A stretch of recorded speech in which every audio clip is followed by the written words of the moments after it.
হয়তোবা এমন একটা রাত পেরিয়ে ভোর হওয়ার জন্যই আমরা অপেক্ষা করছিলাম লাস্ট 10 বছর ধরে। ইয়েস, এখন বাজছে ঘড়িতে 4:50 আর আমি এখনো জেগে রয়েছি। আশা করি আমার সাথে সাথে তোমরাও জেগে রয়েছো। এই রাতটার জন্য অপেক্ষা কিন্তু আমরা প্রত্যেকে করছিলাম, এই রাত পেরিয়ে ভোর হওয়ার জন্য। এসএসসির নোটিফিকেশন অর্থাৎ গেজেট পাবলিশ হয়েছে অলরেডি রাত 12:30টার সময়। আজকে রাত পেরিয়ে যে ভোর হচ্ছে, আমি প্রায় ভোর 4টের কাছাকাছি টাইমে সেটা পাবলিশ করে দিয়েছি। যারা দেখোনি একটু দেখে নাও। সেখানে 2025-এর যে কলকাতা গেজেট সেটা পাবলিশ হয়েছে, সেখানে পুরো ডিটেল তোমরা পেয়ে যাবে। কি কি বলেছি, কি কি যোগ্যতা লাগবে, পর পুরো 9, 10, 11, 12 এবং আপার প্রাইমারি ডিটেল সেখানে তোমরা পেয়ে যাচ্ছ। এবং 10 মার্কস কত মার্কসের সেখানে পরীক্ষা হতে চলেছে, ইচ অ্যান্ড এভরিথিং তোমরা পাচ্ছ। এবার আসি সবচেয়ে গুরুত্বপূর্ণ পার্ট, যেটা যে এসএসসি মনে হয় 10 বছর ধরে তাদের এই প্রচন্ড রাগ, প্রচন্ড কষ্ট চেপে রেখেছিল যে পর এক রাত পেরোতে না পেরোতেই পরপর নোটিফিকেশন পাবলিশ করে দিচ্ছে। তো এবার এসএসসি নোটিফিকেশন দিয়েছে চাকরির পরীক্ষার জন্য যে ফর্ম ফিল আপ করাবে তার নোটিফিকেশন। আগেরটা দিয়েছে নিয়ম নীতি, এবার দিয়েছে পুরো ডিটেল নোটিফিকেশন, যেখানে আমরা দেখতে পাবো বয়সের ছাড় কত দেওয়া হচ্ছে, যেখানে আমরা দেখতে পাবো পরীক্ষা কবে, যেখানে আমরা দেখতে পাবো কত মার্কস কিভাবে সাবমিট হচ্ছে, এবং এজ রিল্যাক্সেশন থেকে শুরু করে পরীক্ষার ডেট, সেখানে কি কি নতুন নিয়ম চালু হচ্ছে এবং কবে থেকে ফর্ম ফিল আপ শুরু, কবে পরীক্ষা শেষ এবং অ্যাডমিট কার্ড কবে দেবে, এজ রিল্যাক্সেশন 5% থেকে শুরু করে ওবিসি এসসি এসটিদের জন্য 5% নম্বরের রিল্যাক্সেশন থাকছে কিনা, পুরো সিস্টেম এবং কিভাবে পরীক্ষা হতে চলেছে পুরো সিস্টেমটা কিন্তু এই নোটিফিকেশনে পরিষ্কার হয়েছে। এবং কবে পরীক্ষা হচ্ছে, পরীক্ষার রেজাল্ট কবে, কাউন্সিলিং প্রক্রিয়া কবে, পুরো ডিটেল এই ভিডিওতে শেয়ার করে দেবো। তো যারা নতুন আছো অবশ্যই চ্যানেলটিকে সাবস্ক্রাইব করে পাশে থেকে বেল আইকনটি ক্লিক করে দিও, যাতে সব তথ্যগুলো তোমরা টাইম টু টাইম এখান থেকে পেয়ে যাও। এবং এই ভোরটাকে আমি অন্তত খুব এনজয় করছি, এই ভোরটাকে, যে এই ভোরের অপেক্ষাতে আমরা ছিলাম আর সারা রাত ধরে তোমরা যাতে উপকার পাও তার জন্য আমি ভিডিওটা পাবলিশ করছি বা ভিডিওটা রেডি করছি। এই ভিডিওটা 6:30 7টার দিকে যাবে, তোমরা উঠে অন্তত দেখবে। যদি না নোটিফিকেশন পাও সার্চ করে নেবে এসডি টিউটোরিয়াল গাইড, এভাবে তোমরা একটু দেখে নেবে। তার কারণ কোনো ভিডিওর কিন্তু নোটিফিকেশন যাবে না। ভোর 5টা বাজছে, এই ভিডিওটা করেই আমি কিন্তু ঘুমাতে যাব। তো চলো এবার অন স্ক্রিন তোমাদেরকে দেখিয়ে দিই। 2016 সালের প্যানেল বাতিল এবং তার পরবর্তীতে একের পর এক মামলা, এবং অবশেষে রাত 12:30টার সময় গেজেট প্রকাশ, এবং তার পরবর্তীতে স্কুল সার্ভিস কমিশনের রিক্রুটমেন্টের অফিসিয়াল নোটিফিকেশন, যেখানে পুরো পরিষ্কার হয়ে যাবে যে এখানে কোয়ালিফিকেশন কি কি লাগছে। অলরেডি গেজেটটা যারা দেখেছো, যারা দেখোনি সেই ভিডিওটা দেখো, আমি পুরো 21 মিনিটের ভিডিওতে টোটালটা কভার করে দিয়েছি। এবার আসবো আমি total vacancy, exam date, form fill up, কত টাকা খরচ হবে ফর্ম ফিল আপ করতে, এবং এজ ক্যাটেগরি কি দেওয়া রয়েছে, এবং এসএসসি আলটিমেটলি কি বলছে, পুরো বিষয়টা আজকে এই ভিডিওতে আমি শেয়ার করতে চলে এলাম। নোটিফিকেশন পাবলিশ হয়েছে 30/5/2025 ডেটে। ওকে, তো এখানে বিভিন্ন যে বিষয়গুলো রয়েছে, যে 9, 10, 11, 12-এ তোমাদের রিক্রুটমেন্ট হতে চলেছে। আপার প্রাইমারি শুধু গেজেটটা এসেছে, রিক্রুটমেন্টের কোনো নোটিফিকেশন এখনো নেই। ওকে, তো বিষয়টা হচ্ছে যে এখানে কোর্টের অর্ডার অনুযায়ী এখানে রাজ্য সরকারের পক্ষ থেকে, এসএসসির পক্ষ থেকে এটা পাবলিশ করা হয়েছে। এবং প্লিজ ভিডিওটা লাইক করে দিও, মাত্রাতিরিক্ত লাইক চাই, এবং প্লিজ ভিডিওটা শেয়ার করে দিও প্রত্যেকটা গ্রুপে, একটু তোমাদের যেখানে যেখানে যা গ্রুপ রয়েছে সেই গ্রুপগুলোতে। ওকে, দেখো এখানে সেকেন্ড এসএলএসটি বা স্টেট লেভেল সিলেকশন টেস্ট হতে চলেছে। ফার্স্টের যে টেস্ট সেটা তো বানচাল হয়ে গেছে। তো এখানে দেখো 9, 10, 11, 12-এর জন্য যেখানে বলা হচ্ছে গভর্নমেন্ট অ্যাডেড স্পন্সার্ড সেকেন্ডারি অথবা হাই সেকেন্ডারি স্কুল রয়েছে, সেখানে এই সিলেকশন প্রসেস হতে চলেছে।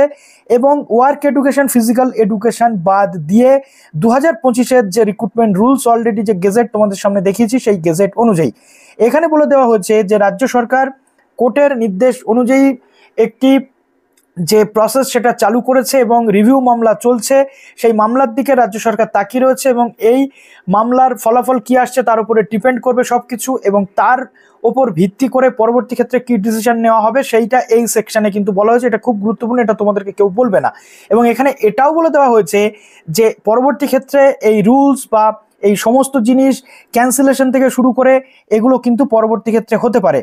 ঠিক আছে, যে কমিশন যেটা কমিশনের কাছে অধিকার থাকছে এটা ক্যান্সেল করার বা উইথড্র করার বা রিসাইন করার বা এই অ্যামেন্ডমেন্ট করার। ওকে, তো এখানে কিন্তু এই বিষয়গুলো উল্লেখিত হয়েছে, অর্থাৎ এখানে পরবর্তী ক্ষেত্রে যে কোনো কারণে সেটা করা হতে পারে, কমিশনের সেই অধিকার পুরো আছে, এটা বলা হয়েছে।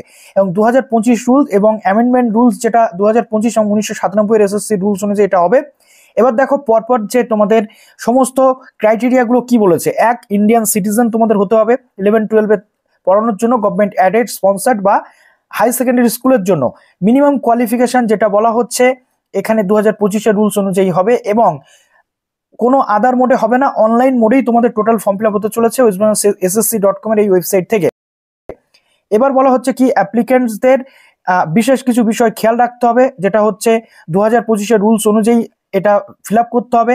এখানে দুটো জিনিস খুব ইম্পর্ট্যান্ট, একটা মেল ফিমেল দুটো ভ্যাকান্সি একই সাথে রয়েছে, আর একটা রয়েছে শুধুমাত্র গার্লস স্কুলের ভ্যাকান্সি, অর্থাৎ গার্লস স্কুলে কিন্তু কোনো মেল টিচাররা সুযোগ পাবে না। স্কেল যেমন রয়েছে স্টেট গভর্নমেন্টের নর্মস অনুযায়ী তেমনটাই কিন্তু পাওয়া যাবে। এবং এখানে যেটা রয়েছে স্যালারি সিস্টেমটা বলে দেওয়া হয়েছে। সবচেয়ে গুরুত্বপূর্ণ পার্ট, এই ফর্ম ফিল আপের ক্ষেত্রে কোনো রেকটিফিকেশনের সুযোগ দেওয়া হবে না, অর্থাৎ কোনো জায়গাতে কোনো ভুল হলে সেই ভুল শোধরানোর সুযোগ কিন্তু ক্যান্ডিডেটরা পাবে না। অতএব সবাইকে খুব ভালো করে কেয়ারফুলি ফর্মটা ফিল আপ করতে হবে। এবার বলা হচ্ছে কিভাবে পেমেন্ট করতে হবে, each and everything. Short FAQ কিন্তু আসবে যখন online form fill up process শুরু হবে। কবে থেকে online form fill up process শুরু, কবে পরীক্ষা হতে চলেছে, ইচ অ্যান্ড এভরিথিং পুরোটাই এই ভিডিওতে জানিয়ে দেবো। দেখো এবার আসছে যেটা তোমাদের পরীক্ষার যে শিডিউল, সেটা 11, 12 এবং 9, 10 উভয় ক্ষেত্রের পরীক্ষাই কিন্তু একটা প্যারামিটারে হতে চলেছে। এবার অনেকে প্রশ্ন থাকতে পারে, দাদা আমি একই সাথে দুটোতে অ্যাপ্লাই করতে পারি না আমি শুধু একটাতে অ্যাপ্লাই করব। দেখো পরীক্ষা যদি একই দিনে পড়ে তাহলে দুটোতে কিন্তু তোমরা অ্যাপ্লাই করতে পারবে না, কিন্তু যদি পরীক্ষা আলাদা দিনে পড়ে দুটো সেকশনই তোমরা অ্যাপ্লাই করতে পারবে। এখানে কিন্তু কোনো জায়গাতে বলা নেই যে তুমি একটাতে অ্যাপ্লাই করতে পারবে। ওকে, তো পরবর্তী ক্ষেত্রে যে রুলস আসবে সেই অনুযায়ী তোমাদেরকে আমি বাকিটা বলবো। এবার দেখো 16 জুন বিকেল 5টা থেকে ফর্ম ফিল আপ প্রসেস কিন্তু স্টার্ট হয়ে যাবে। 14 জুলাই এই ফর্ম ফিল আপ প্রসেস শেষ হয়ে যাবে। লাস্ট ডেট যেটা অ্যাপ্লিকেশন ফি জমা দেওয়া সেটা 14 জুলাই রাত 11টা 59। কি বললাম, রাত 11টা 59। টেন্টেটিভ ডেট যেটা রিটেন এক্সামে সেটা কবে, সেপ্টেম্বরের ফার্স্ট উইকে, অর্থাৎ আজকে অলমোস্ট বলতে গেলে জুনের 1 তারিখ।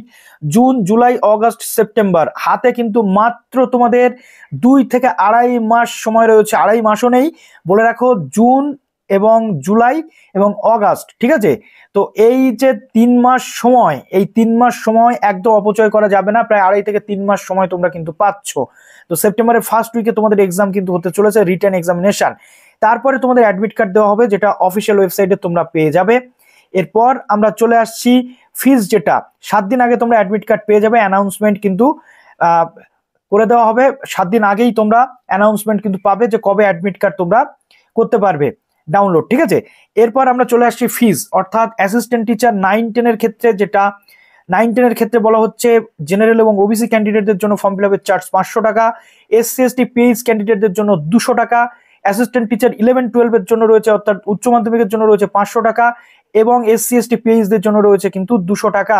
ওকে, এবার দেখো ম্যানার অফ সিলেকশন যে প্রসেস সেগুলো এখানে বলা হচ্ছে যে একটা তোমাদের রিটেন এক্সাম হবে, রিটেন এক্সামের পরবর্তীতে তোমাদের একটা ওরাল ইন্টারভিউ হবে, এবং তারপর তার সাথে সাথে লেকচার ডেমনস্ট্রেশন হবে, যেটা আমি তোমাদের বলে দিচ্ছি। এগুলো নিয়ে বিস্তারিত আমি পরে জানাবো। আগে রিটেনের জন্য তোমরা মারাত্মক লেভেলের প্রস্তুতি কিন্তু নাও।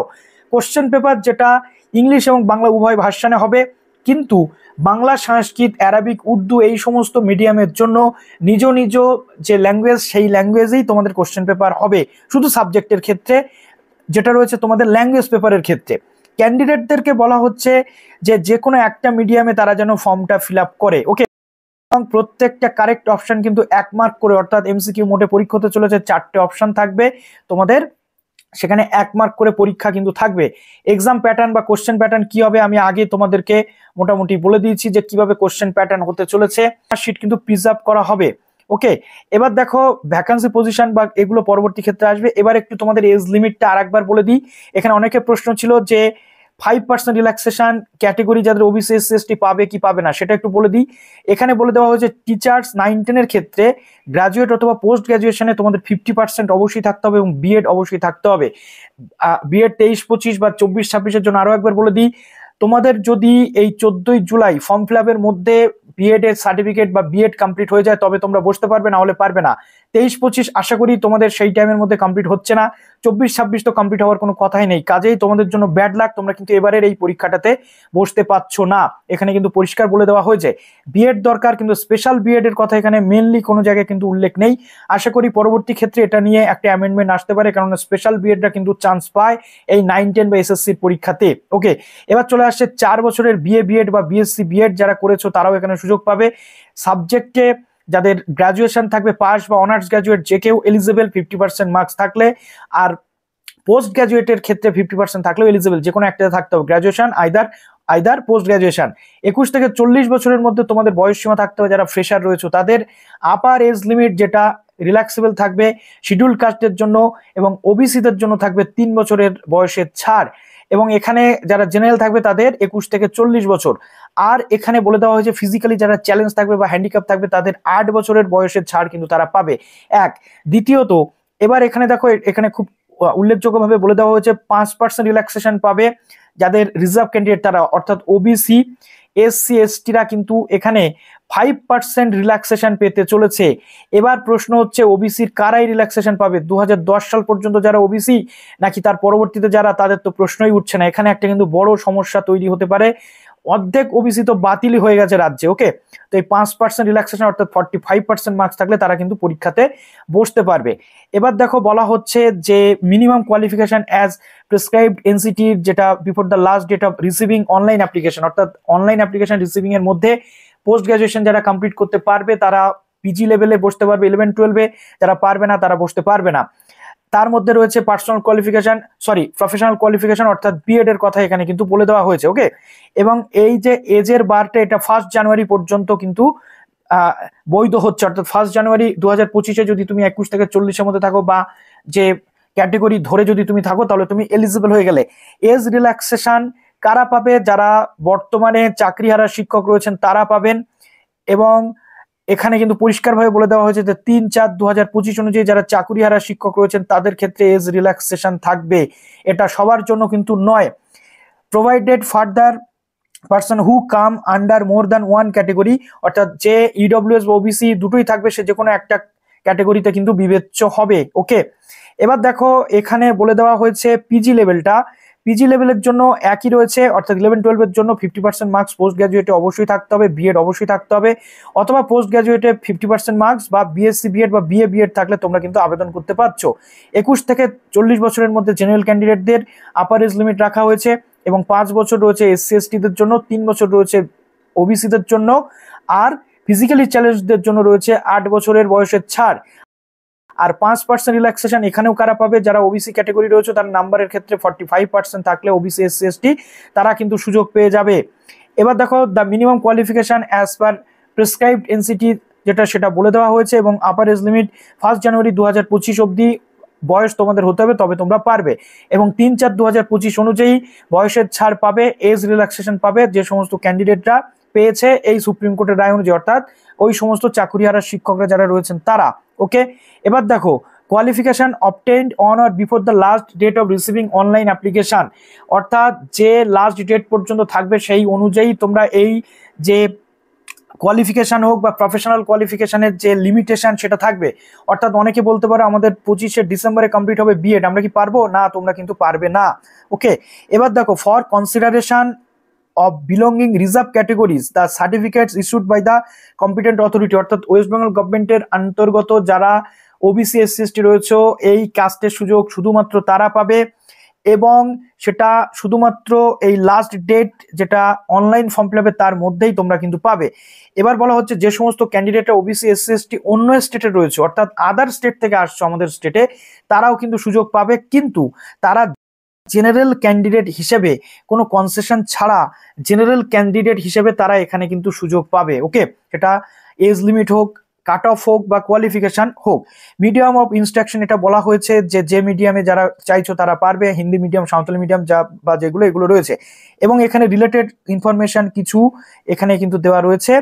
তো এইগুলো একটু তোমাদেরকে দেখে নিতে হচ্ছে, এগুলো খুব বেশি ইম্পর্টেন্ট নয়, এবং এখানে কোনো রকম ট্রাভেল অ্যালাউন্স বা খাওয়া দাওয়ার খরচা কিন্তু এই ইন্টারভিউ বা পরীক্ষার জন্য স্কুল সার্ভিস কমিশন দেবে না। এবং দেখো যদি কেউ এই রুলসের বাইরে গিয়ে কাজ করো তাহলে কিন্তু তোমরা কোনো মতেই সুযোগ পাবে না। ওকে, অ্যাপ্লিকেশন ফর্মটা খুব সুন্দরভাবে ফিল আপ করতে বলা হচ্ছে। এবার দেখো টেন্টেটিভ যে শিডিউল রয়েছে সেটা একটু বলে দিই। টেন্টেটিভ শিডিউল রয়েছে 16 তারিখ থেকে, জুনের 16 থেকে তোমাদের ফর্ম ফিল আপ শুরু, ফর্ম ফিল আপ শেষ 14 তারিখ, last date of receipt of application fees যেটা 14 তারিখ, এবং ফার্স্ট উইকে সেপ্টেম্বরে তোমাদের পরীক্ষা হতে চলেছে। এখানে বলে দেয়নি আলাদা করে কাদের কবে পরীক্ষা, সবারই সেম ডেটে হয় কিনা সেটা একটা চিন্তার বিষয়। First week of September. আমি বলবো দুটোর জন্য প্রস্তুতি নাও তোমরা, 9, 10 এবং 11, 12 যারা eligible. Tentative publication of result যেটা রয়েছে সেটা 4th উইক অফ অক্টোবর, অর্থাৎ অক্টোবরের 4th সপ্তাহে তোমাদের যে রেজাল্ট সেটা পাবলিশ হয়ে যাবে। ইন্টারভিউ কিন্তু ফার্স্ট সপ্তাহ অর্থাৎ ফার্স্ট উইক থেকে 3rd উইকের মধ্যে নভেম্বরে কমপ্লিট হয়ে যাবে ইন্টারভিউ। তারপরে প্যানেল প্রকাশ হবে নভেম্বরের 24 তারিখ, এবং কাউন্সেলিং প্রক্রিয়া কিন্তু শুরু হয়ে যাবে যেটা 29/11/2025, অর্থাৎ 31শে ডিসেম্বরের যে ডেডলাইন ছিল সেই ডেডলাইনের মধ্যে কিন্তু এটা কমপ্লিট হয়ে যাবে, তেমনটাই কিন্তু দেখা যাচ্ছে। তো এটা গেল মোটামুটি পুরো যে সিস্টেম রয়েছে সেটা। এখানে আমরা সিলেবাস বা এই রিলেটেড কিছু দেখতে পেলাম না। পরবর্তী ক্ষেত্রে সিলেবাস থেকে শুরু করে সেই রিলেটেড নোটিফিকেশন অবশ্যই পাবো, তবে 2016 যে সিলেবাস রয়েছে সেই সিলেবাস অনুযায়ী থাকবে। যদি চেঞ্জ হতো এখানে কিন্তু বলে দেওয়া হতো। এবার চলো আমি তোমাদের একটু ভ্যাকান্সিটা বলে দিই। তোমাদেরকে ভ্যাকান্সিটা বলে দিচ্ছি। দেখো অনেকটা ভ্যাকান্সি, একটু তোমাদের দেখতে হবে, সবটা আমি এই ভিডিওতে বলতে পারবো না। তো মূলত দেখো এটা 9, 10 যে ভ্যাকান্সি রয়েছে সেটা প্রথমে আগে আমরা দেখি subject Bengali medium, English medium, Hindi medium, Nepali medium, Odia, Telugu এবং উর্দু মিডিয়ামের জন্য রয়েছে। ওকে, তো এই ভ্যাকান্সিগুলো আমরা কিভাবে বুঝবো? দেখো বাংলার জন্য যেটা, এখানে বাংলা মিডিয়ামে বাংলার জন্য মেল ফিমেলদের একটা নির্দিষ্ট ভ্যাকান্সি রয়েছে, আর শুধু ফিমেল মানে এই এফ মানে শুধু ফিমেল, অর্থাৎ এটা কিন্তু গার্লস স্কুলের ভ্যাকান্সিটাই বোঝাচ্ছে। ঠিক আছে, যে টোটাল কত গার্লস স্কুল বা অনলি ফিমেল ভ্যাকান্সি যেগুলো রয়েছে বাংলাতে এটা সেটাকেই বোঝাচ্ছে। ঠিক আছে, তো দেখো এখানে বাংলাতে যেটা দেখা যাচ্ছে এখনো পর্যন্ত 2090টা মেল ফিমেল ধরে ভ্যাকান্সি রয়েছে, এবং ফিমেলদের জন্য ভ্যাকেন্সি রয়েছে কিন্তু 786টা। ইংলিশ মিডিয়ামে বাংলার কোনো ভ্যাকেন্সি কিন্তু সেই অর্থে নেই। হিন্দি মিডিয়ামে 94টা বাংলার ভ্যাকেন্সি রয়েছে। তো এইভাবে বেশ ভালো রকম ভ্যাকেন্সি রয়েছে। চলো আমি একটু আমার হিস্ট্রির যেটা একটু দেখি। 1269টা মেল ফিমেল মিলে হিস্ট্রিতে বাংলা বিভাগে 9, 10 কিন্তু ভ্যাকেন্সি রয়েছে, অর্থাৎ বাংলা মিডিয়ামে 509টা শুধুমাত্র ফিমেলদের, অর্থাৎ গার্লস স্কুলে মেবি এটা হবে। তো একটু তোমরা এই ভ্যাকান্সিগুলো একটু দেখে নিচ্ছ যে টোটাল ভ্যাকান্সি কত। টোটাল ভ্যাকান্সি রয়েছে 23,212টা ভ্যাকান্সি 9, 10 লেভেলে রয়েছে। প্রত্যেকটা সাবজেক্ট অনুযায়ী তুমি একটু ভ্যাকান্সিটা একটু দেখে নিচ্ছ, স্ক্রিনশট কিন্তু করে নিচ্ছ। ওকে, এরপর আমরা চলে আসবো 11, 12 এর ভ্যাকান্সিটা নিয়ে। ওপেন হয়ে গেছে। 11, 12 এর টোটাল ভ্যাকান্সি কত সেটা একটু দেখে নিই। 11, 12 এর টোটাল ভ্যাকান্সি এখানে রয়েছে কিন্তু 12,514। 12,514-র মধ্যে এখানেও সেই সেম রয়েছে মেল ফিমেল এবং ফিমেল, অনলি ফিমেল। অনলি ফিমেলগুলো কিন্তু গার্লস স্কুলের জন্যই বরাদ্দ। ঠিক আছে, অ্যাকাউন্টেন্সি কি কি সাবজেক্ট রয়েছে আগে আমরা দেখি। অ্যাকাউন্টেন্সি, এগ্রিকালচার, অ্যাগ্রোনমি, তারপরে অ্যানথ্রোপোলজি, প্রত্যেকটা মিডিয়াম অনুযায়ী এখানে ভ্যাকেন্সি রয়েছে। তোমরা একটু দেখে নেবে যে কার কোন মিডিয়ামে ভ্যাকেন্সি তোমরা পাচ্ছ। অ্যারাবিক রয়েছে, বাংলা পিজির ক্ষেত্রে 336টা রয়েছে, বায়োলজিক্যাল সায়েন্সের ক্ষেত্রে রয়েছে ভ্যাকেন্সি, কেমিস্ট্রি পিজির ক্ষেত্রে রয়েছে ভ্যাকেন্সি, এখানে প্রত্যেকটা আলাদা আলাদা করে। তারপরে কমার্স এখানে রয়েছে, তারপরে কম্পিউটার অ্যাপ্লিকেশন পিজি রয়েছে, কম্পিউটার সায়েন্স 167টা রয়েছে, ইকোনমিক্সে রয়েছে 385টা, এডুকেশনে রয়েছে 941টা। এখানে টোটাল ইংলিশ পিজিতে রয়েছে 482টা টোটাল, এনভায়রনমেন্টাল স্টাডিজ রয়েছে, জিওগ্রাফিতে রয়েছে 370টা, হিন্দিতে রয়েছে 6টা, হিস্ট্রিতে রয়েছে 430টা ভ্যাকেন্সি। হোম ম্যানেজমেন্ট থেকে শুরু করে, হোম সায়েন্স থেকে শুরু করে, ম্যাথমেটিক্স, মিউজিক, তারপর নেপালি, নিউট্রিশন, পার্সিয়ান থেকে শুরু করে ফিলোসফি। ঠিক আছে, ফিলোসফি থেকে শুরু করে ফিজিক্যাল এডুকেশন, ফিজিক্স পিজি এখানে রয়েছে, পলিটিক্যাল সায়েন্স রয়েছে, সাইকোলজি এখানে কিন্তু আমরা দেখতে পাচ্ছি, সংস্কৃত রয়েছে, সাঁওতালি রয়েছে এবং সোশিওলজি কিন্তু রয়েছে। ওকে, এছাড়াও রয়েছে দেখো স্ট্যাটিস্টিক্স পিজি রয়েছে, উর্দু রয়েছে এবং ভিজুয়াল আর্টসে, এবং এখানে কিন্তু ভিজুয়াল আর্টসেও কিন্তু যথেষ্ট ভ্যাকেন্সি রয়েছে। তো টোটাল হয়ে গেল 12,514টা। তো এখান থেকে মোটামুটি তোমরা বুঝে গেলে যে কটা ভ্যাকেন্সি কিভাবে রয়েছে, এবং আমি আশা করি এখানেই নোটিফিকেশন শেষ নয়, এরপরে এখনো একাধিক নোটিফিকেশন আমাদের সামনে আসতে চলেছে। তার জন্য just stay tuned with SG tutorial guide, যাতে সমস্ত তথ্যগুলো তোমরা পরপর পেয়ে যাও।